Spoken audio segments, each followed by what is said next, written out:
Well, hi guys, I wanted to introduce you to Andy Hicks here, who is an aquatic ecologist, an expert on Waituna Lagoon. And looking all around us here, this lagoon is massive. Just how big is it? In terms of the lagoon area, it's about 4,600 hectares, and the wetlands that surround it, that's about 20,000 hectares. Okay, and that's the Aotearoa wetlands, and you can find out more about that from the background pages. Now, what is different about this lagoon?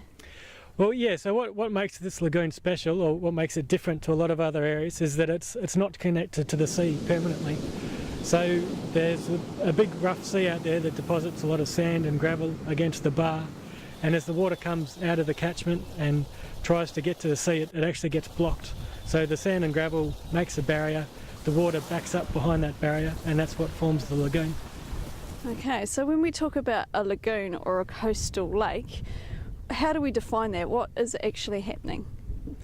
Well, so the water isn't running, it's still. So when you look at a river, you see water flowing down. In a lake or a lagoon, the water stops and gathers and raises the water level.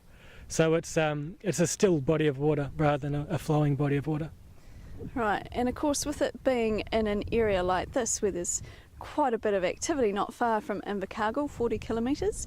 There's farmland around here. So that greater area, what do we call that? How do we define the surrounds of the lagoon? So yeah, that's what we call a catchment. So if you can think about your house and the roof of the house, when it rains, water falls on the roof, flows down into the gutters around the roof, then it'll go down your drain pipe, and sometimes it goes into a water tank that people use for drinking out of, or sometimes it just goes straight out into the stormwater system. So when you can think of this lagoon as like that rain tank, so water's falling on the catchment, travelling downstream, and it's all getting caught up in the lagoon rather than going straight out to sea.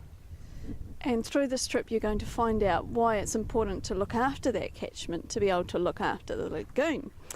Well, it's a bit cold and chilly here today, and I have to say you'd have to be a hardy bird or plant to live here, but that's what we're going to look at next. What plants and animals are actually living in this lagoon?